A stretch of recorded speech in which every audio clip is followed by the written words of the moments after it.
Hey, what's up, everybody? Charlie Stevens here, playing a little keyboard right now. So, this lesson is about keyboard literacy, just kind of understanding how it works a little bit, not really like getting super into the technical aspects of it or all that really entails being a piano player.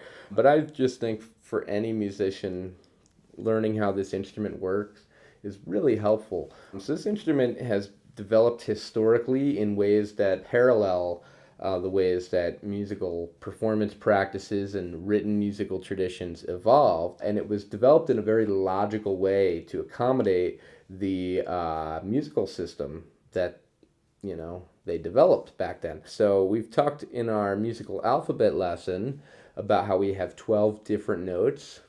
Now, if you remember, 7 of them had letter names, and there was 12 altogether, though, so that means 5 of them had to actually share letter names. The way that we made them share was by adding either a sharp symbol or a flat symbol.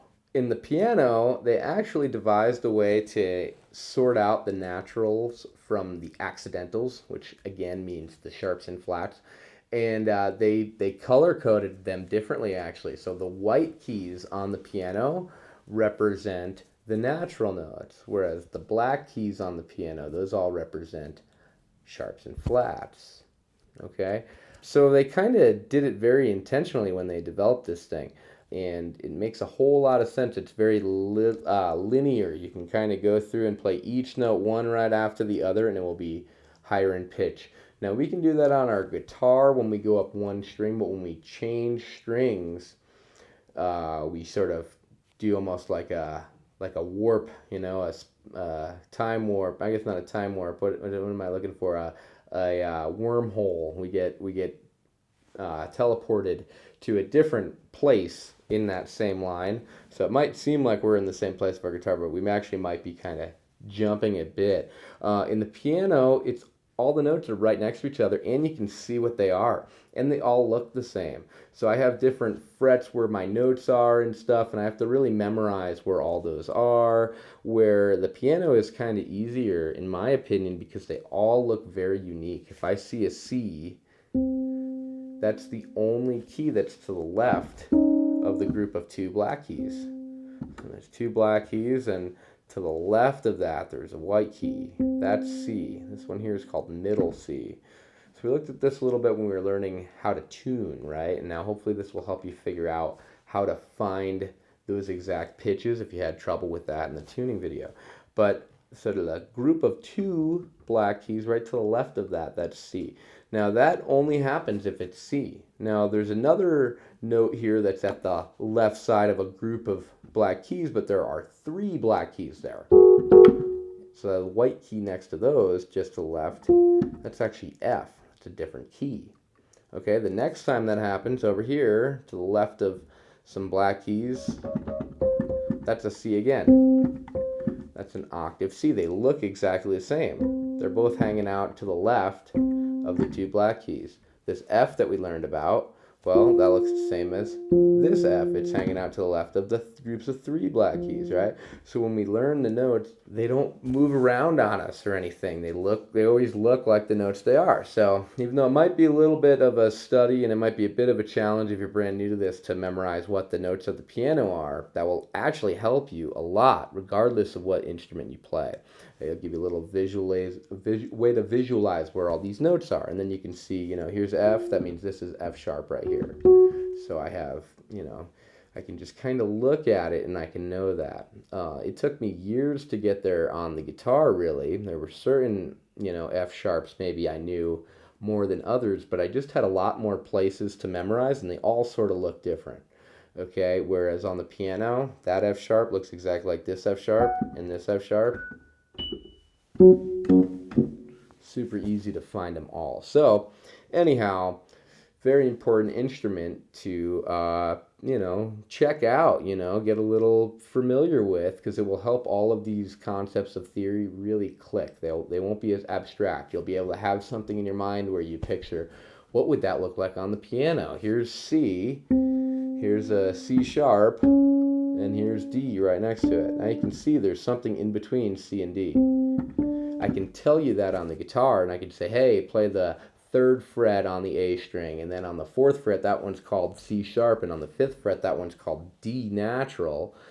And I could tell you that the one on the 3rd and the one on the 5th are called natural, and the one on the 4th fret is a sharp, but you wouldn't be able to really like see that. On here, I can see the 2 natural ones, white key, not natural one, black key, right there, the C sharp, also known as D flat. So just a great way to visualize it. So now we'll go through and we'll just learn what all the notes are, okay?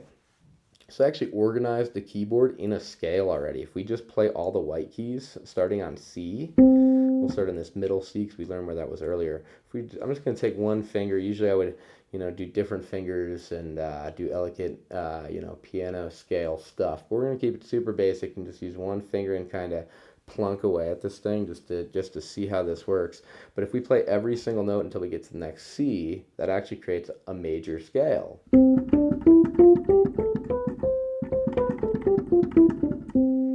On the guitar, I would have to know what that pattern is, because there's different arrangements of whole steps and half steps in that, what I just played, but we'll learn about that down the road.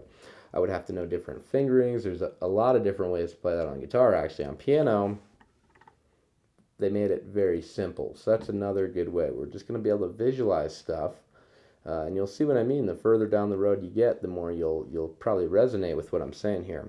But anyway, we'll start on C. So that means the next note of the white key is the next natural note, right? Because we left out all the accidentals on the piano. So that's D. Next one, E. Next one, F. Next one, G. Next one, A. Next one, B. Next one, C. So the key of C is actually very important in music theory because it doesn't have any sharps or flats. It's sort of like our assumed starting point. But we'll get more into that as we learn what scales are, as we learn what keys are, but this is related to that. So kind of keep that concept in mind for future use. Okay, so those are all of our natural notes. Then we didn't play any of the black keys just now. Those are still there. Interestingly enough, that creates its own scale too.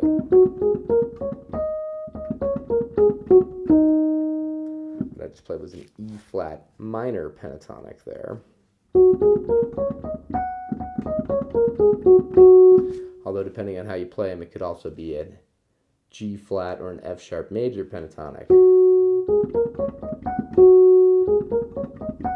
The song My Girl just goes straight up that scale. You can start on F sharp and play every single black note. Play the first one a little longer, of course.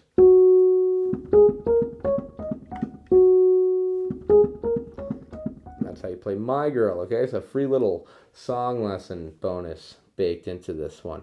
So that's just something that's interesting. We'll talk more about what pentatonic scales are down the road too, so don't worry if you're not understanding that. Just an interesting thing to note. They arranged this in a very intentional way, and learning how they arranged it and why they arranged it will definitely help you understand some other stuff that's related to these concepts. Okay, so now we're going to play the chromatic scale, which is the big fancy word for the musical alphabet, and we're going to play all the notes. We had started on A before. Why don't we go ahead and do that again? So we learned C is here. That means B is the next one to the left, lower in pitch, backwards in the alphabet. And this black note here would be B flat. And after that here would be A. Let's go ahead and start on this A. So we have A.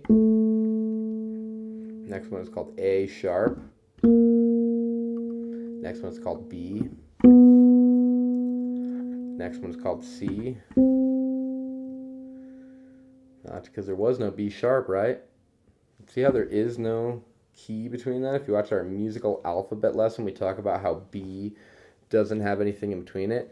And on the guitar, yeah, I can tell you that, but it's kind of difficult to remember because they all look the same. You can't tell that that note isn't in here. On the piano, check it out. That note isn't in there. There's no black key in between these two keys.